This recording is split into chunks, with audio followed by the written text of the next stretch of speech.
malam di bulan tua itu semakin melarut hingga menebar hawa dingin dari angin selatan yang berhembus lembut. Bias kabut begitu rata menyapu langit hingga berwarna keabu-abuan. Rembulan pun bagaikan putri ayu yang bercadar. Wajahnya, cantiknya sedikit disembunyikan agar membuat penasaran bagi siapa saja yang melihatnya. Meskipun begitu, melalui cahaya bintang yang bertaburan di langit hitam, bumi Mataram masih menampakkan kesuburannya.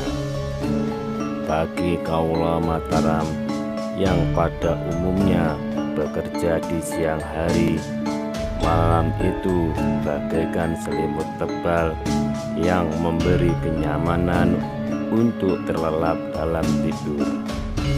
Mereka telah meringkuk di ranjang bambu masing-masing dalam hangatnya rumah yang tertutup rapat agar esok pagi dapat bekerja kembali dengan pikiran jernih dan badan segar. Namun, di saat yang sesunyi itu, tidak demikian bagi mereka yang mempunyai tugas dan kewajiban di luar rumah pada malam hari. Terlebih lagi bagi para kemit yang mendapat tugas kewajiban berjaga maupun meronda. Mereka senantiasa bersiaga baik di pelosok desa maupun di pusat kota raja. Bagi mereka, malam adalah bayangan misteri yang harus diwaspadai, karena dia dapat dengan tiba-tiba menampakkan wujudnya yang sangat mengerikan. Untuk menjaga agar malam berlalu dengan selamat, sesekali mereka melantunkan mantra kidungan.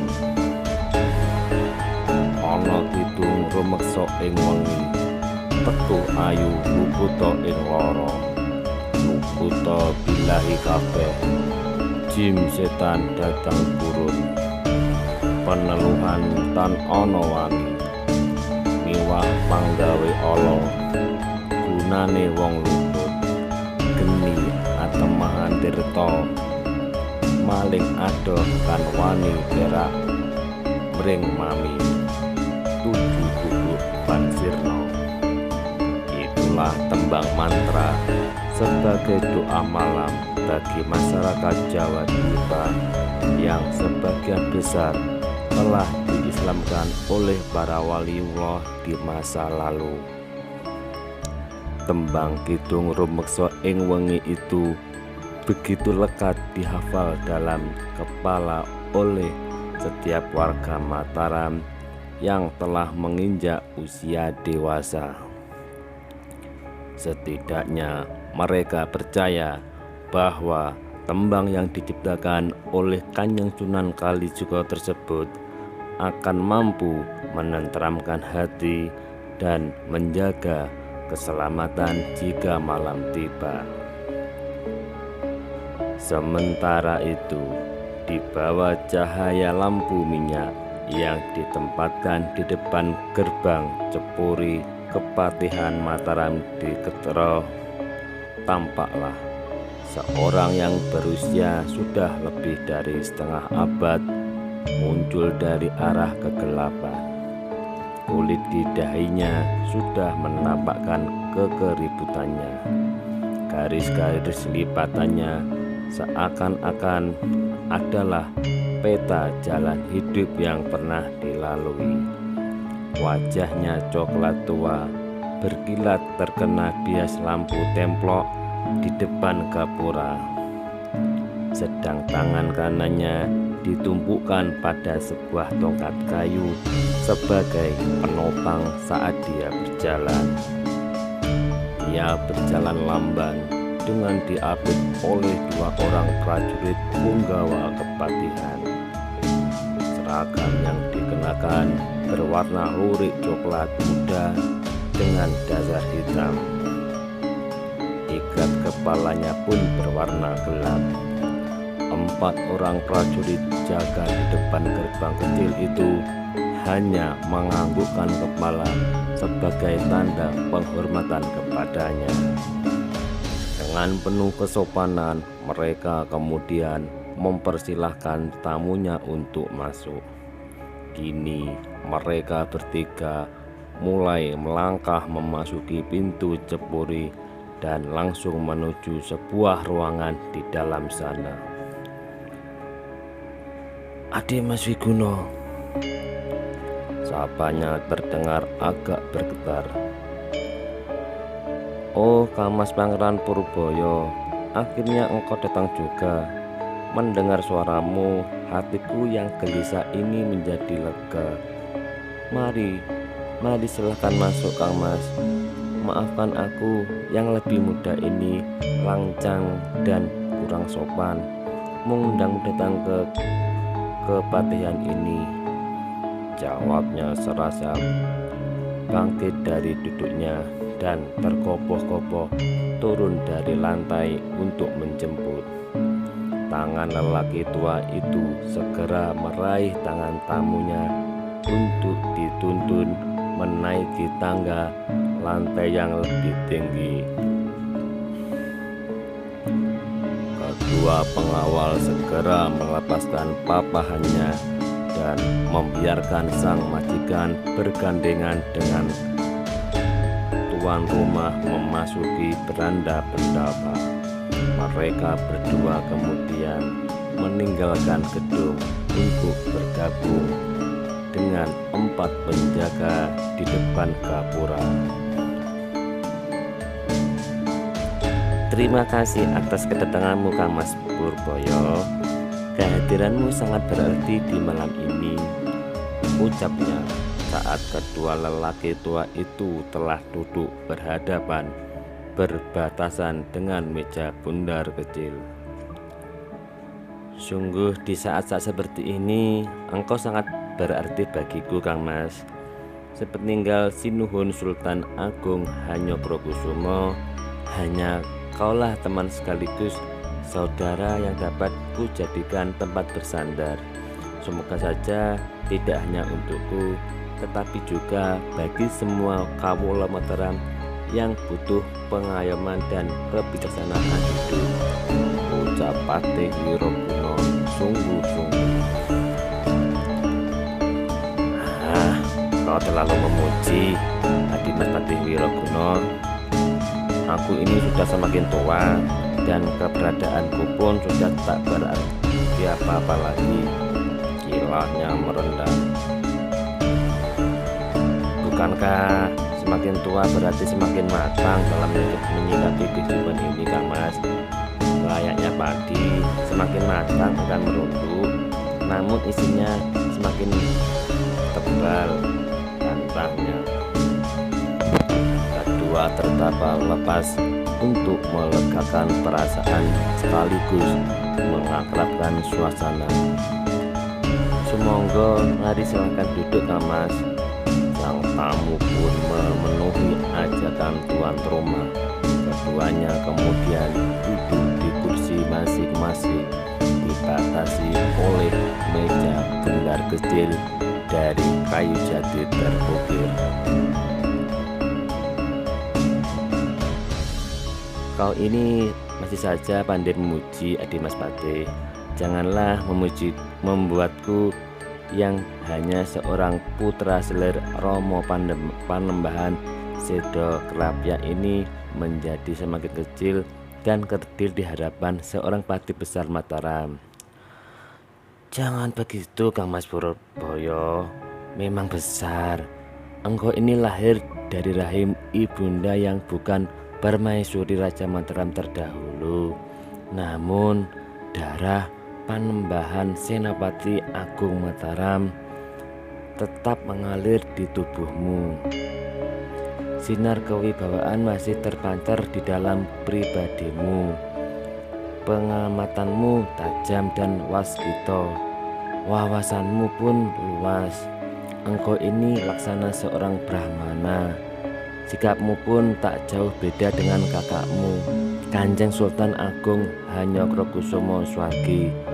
Oleh karenanya, malam ini aku memanggilmu agar engkau menyuarakan kebenaran di tengah-tengah kegelisahan hatiku dengan keadaan ini. Setelah menekankan suaranya, Patih Wirokuno merebahkan kembali punggungnya di sandaran kursi. Kegelisahan apakah yang membuatmu menjadi gundah, Adimas Patih? Tanya Pangeran Purbaya. Patih tua Mataram itu mendesak seraya mengadahkan wajah ke langit-langit pendamba. Kemarin anak kita Kanjeng Amangkurat Agung memanggil diriku untuk mengutus berangkat mengawal pasukan yang akan menggempur Blambangan dan mengusir pasukan Bali yang menguasai wilayah ujung hutan Jawa ini. Memang keberangkatanku tidak sendirian, melainkan bersama Tumenggung Danupaya. Kau sendiri tahu apa yang dilakukan oleh kami, orang-orang tua ini. Hampir semua saran dan nasihat demi kebaikan Mataram seringkali ditentang oleh raja muda pendendam itu, jawab Patih Wirokuno dengan suara bergetar. Oh, Adimas Wirokuno, kegelisahanmu itu tidak hanya milikmu sendiri, tetapi milik seluruh kawula Mataram. Aku khawatir firasatku menjadi kenyataan. Raden Purbaya pun turut mendesak untuk menunjukkan kekecewaannya.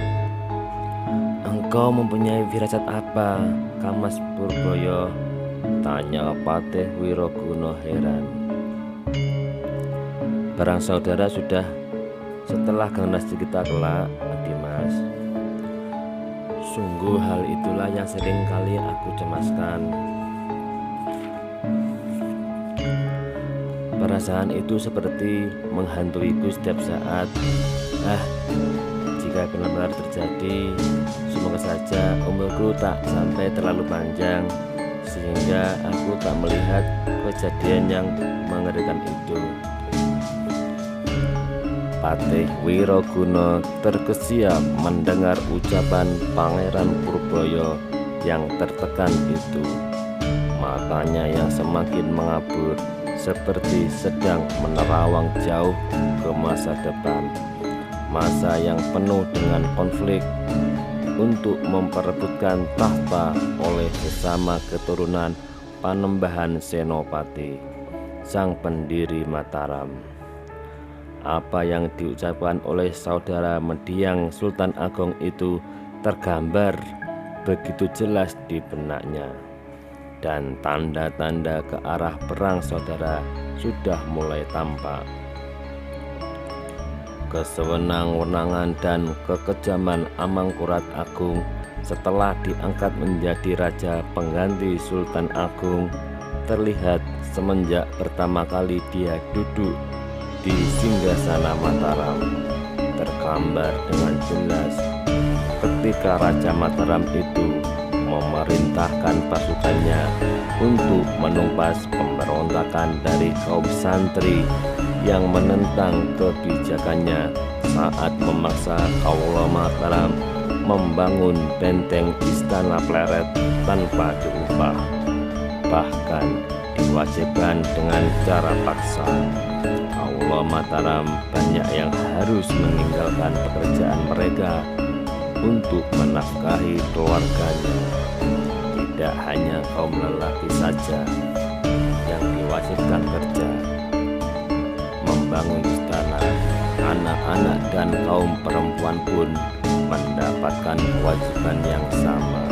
Bahkan banyak penduduk dari daerah Priangan, Brangwetan, hingga Madura yang dipaksa datang untuk bekerja paksa.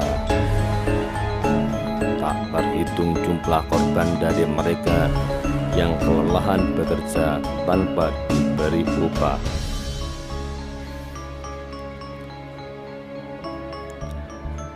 Mereka semua dianggap dan diperlakukan bagaikan binatang saja. Orang tua yang sudah menjabat sebagai Patih Mataram sejak kekuasaan Sultan Agung itu teringat kembali akan kekejian yang dilakukan oleh Raja Muda Mataram yang belum genap 5 tahun itu berkuasa. Sejak memindahkan istana Mataram dari Kerto ke Pleret ini, seakan-akan babak hitam sejarah Mataram telah dimulai. Raden Mas Alit, adik kandung Raja Mataram sendiri, harus mati di tangan kakaknya akibat berselisih paham tentang perlakuan kepada para sesepuh Mataram. Cara pemerintahan Amangkurat Agung begitu aneh. Orang-orang tua disingkirkan dari jabatannya dan kemudian dibunuh satu persatu dengan cara-cara yang licik dan keji. Teman-teman lama ayahnya yang turut membesarkan Mataram semakin banyak yang menghilang satu demi satu. Beberapa di antaranya bisa saja karena memang sudah berusia lanjut, tetapi kebanyakan karena telah mati dibunuh atas perintah raja. Amangkurat Agung kemudian memindahkan istananya di sebelah timur laut ke Kerto. Istana baru ini dibangun lebih banyak batu merah dibandingkan kayu seperti istana yang lama. Barangkali dia bertujuan menunjukkan kekokohannya sebagai seorang raja yang tak kalah hebat dari sang ayah bagi seluruh pelosok kerajaannya. Bukan kearifan dan kecakapannya dalam memerintah yang dia warisi dari sang ayah, namun hanya kebrutalannya yang dia teruskan dari masa-masa sebelumnya. Tujuan pokok pemerintahannya adalah menguatkan Mataram agar semua kekuasaan berada penuh dalam genggaman tangannya, sehingga dengan bengis dia akan senantiasa menumpas semua perlawanan dan siapapun yang menentang keputusannya. Dia ingin mengubah kerajaan yang telah didasarkan oleh Sultan Agung pada kekuatan pasukan perang. Dia berupaya mengerahkan kemampuan untuk memenangkan serta memaksakan agar Mataram menjadi sebuah kerajaan yang utuh, kerajaan yang akan menguasai bumi Jawa Dwipa, sehingga sumber-sumber pendapatannya dapat dikuasai untuk kepentingan dia sendiri. Rupanya anak Sultan Agung itu tak memahami kenyataan bahwa daerah-daerah lain mempunyai adat kebiasaan dan cara berhubungan dengan yang berbeda. Juga jumlah cacah yang tentunya akan menentukan bahwa kekuasaan tidak harus mutlak dan tidak dapat diubah hanya oleh perintah raja saja. Sebagai akibat dari kebijakan-kebijakan itulah sepertinya Amangkurat Agung justru mengucilkan orang-orang yang kuat dan daerah-daerah penting. Kini akhirnya banyak daerah-daerah yang mulai mengobarkan pemberontakan menentang pemerintahannya. Keputusan tertentu tentu saja seperti mengabaikan kesepakatan orang-orang terkemuka yang sangat penting, artinya bagi kedudukan Raja Jawa pada masa pemerintahan Sultan Agung. Namun ia tetap bersikeras sehingga banyak pejabat tua yang kecewa. Rupanya watak raja yang ini memang benar-benar bengis. Dia justru membunuh orang-orang yang dicurigai menentangnya, baik di istana maupun di seluruh pelosok kerajaannya.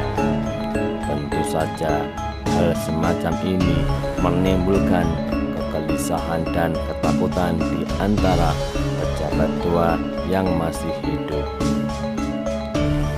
Tampak jelas perpecahan di daerah-daerah di luar perbatasan kerajaan, sebab ia menuntut kepatuhan yang sebenarnya tidak dapat dipaksakannya. Maka tindakan Amangkurat Agung telah mendorong penguasa-penguasa daerah untuk lepas dari kekuasaan Mataram. Apa yang sedang kau lamunkan, Adimaswati? Suara pelan saudara mendiang Sultan Agung mengagetkan lamunan Patih Wirokuno. Oh, aku sedang melamunkan apa yang kau katakan dan kau khawatirkan itu, Kamas Purboyo, jawab Patih Wirokuno datar. Aku jadi teringat pesan dari mendiang Sultan Agung ketika beliau kering hingga sampai pada wafatnya. Ingatkah pada waktu itu kita berdua berada di dekat peraduannya saat ajal telah datang untuk menjemput kematiannya? Kaulah yang diberikan wasiat olehnya, wasiat yang berupa sebuah pesan, ucapnya mengingatkan.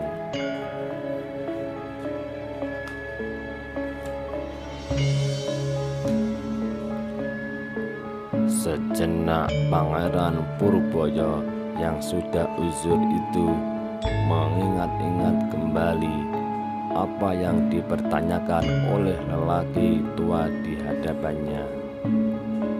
Ah ya, aku ingat pesan kakakku itu adalah sebuah wasiat agar pengganti tahtanya adalah si sulung Arya Mataram. Ya, si Raden Saidin itu.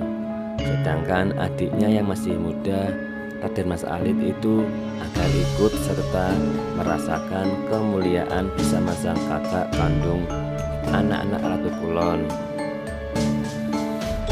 Barangkali hal tersebut sebagai pembuktian rasa kasih sayang seorang ayah kepada anak-anaknya yang jarang tinggal serumah bersamanya, ucapnya mengena. Betul sekali, Kang Mas. Sejak Arya Mataram dan Raden Mas Alit berusia 5 hingga 15 tahun, mereka tidak tinggal bersama ayah ibunya. Mereka dititipkan kepada Patih Danubaya, Tumenggung Mataram, pengganti Tumenggung Singarano, tambah Patih Wirokuno. Ya, Tumenggung Danubaya yang kini ditempatkan di wilayah Tegal karena dianggap melakukan kesalahan kepada Sultan Agung. Kenang Pangeran Purboyo kembali. Begitulah sikap tegas mendiang kakakmu itu. Siapapun yang dianggap gagal melaksanakan tugasnya, maka harus menerima akibatnya untuk disingkirkan dari jabatan. Nasib Danubaya tak jauh beda dengan Singarano. Betul kakakku. Kakakku itu memang tegas dan keras kepala. Namun di tengahnya pula Mataram memperoleh kemasyhuran dan kejayaan. Suara Patih Wirokuno terdengar mantap.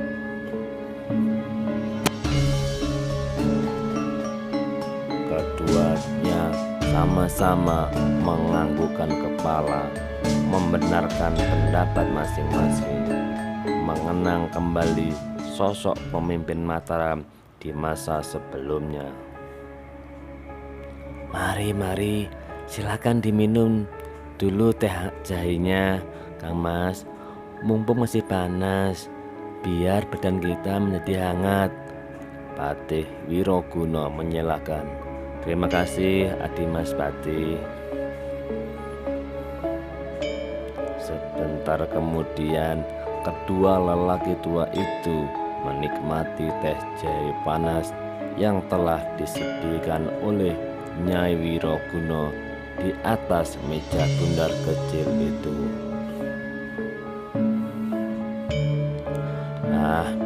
Aku jadi sedih jika mengingat Pangeran Mas Alit. Nasib keponakan kesayanganku yang taat beribadah itu begitu mengenaskan. Tak aku sangka-sangka harus tewas karena kakak kandungnya sendiri. Gumam Raden Purbaya memecah keheningan malam seraya menggelengkan kepala dan meletakkan cangkir tanah di tangannya ke atas meja. Patih Wiroguna pun turut meletakkan cangkir di tangannya. Punggungnya kembali direbahkan di kursi sambil menengadahkan kepala seraya mendesah panjang.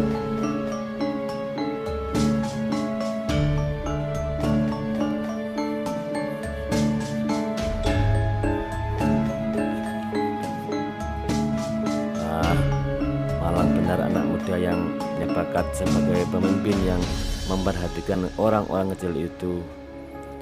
Semudah itu berani membela para orang tua yang berjasa bagi kemajuan Mataram. Dia yang mengetahui banyak sahabat ayahnya sedang direncanakan untuk dibunuh oleh sang kakak. Cakap pula mencari dukungan di kalangan para tokoh agama untuk menentang kakaknya misalnya. Apakah benar kau sebenarnya pemberontak itu? Apa benar kalau sebenarnya pemberontakan itu terjadi karena hasutan Tumenggung Pesingsingan, si pengasuh Pangeran Alit itu, juga karena anaknya yang bernama Tumenggung Agrayuda itu? Tanya Pangeran Purbaya berusaha memastikan jejak-jejak masa lalu yang masih saja mengganjal di pikirannya. Entahlah Kang Mas, di Mataram ini sudah terlalu banyak orang yang bermain di belakang terahmu. Semua tentu demi kepentingan dan kekuasaan masing-masing. Kedekatan dengan keturunan raja tentu ada maksud dan pamrihnya, sahut Patih Wiroguna. Menurut kabar yang beredar, peristiwa mengenaskan yang akhirnya menyebabkan terbantainya ribuan kaula Mataram itu akibat ulah kedua Tumenggung itu. Mereka bersekongkol mengobarkan hasrat agar Pangeran Alit bersedia untuk menjadi raja, dan keduanya menjamin bahwa seluruh kaula Mataram akan berpihak kepadanya. Begitulah desas-desus yang waktu itu beredar, gumam Raden Purbaya.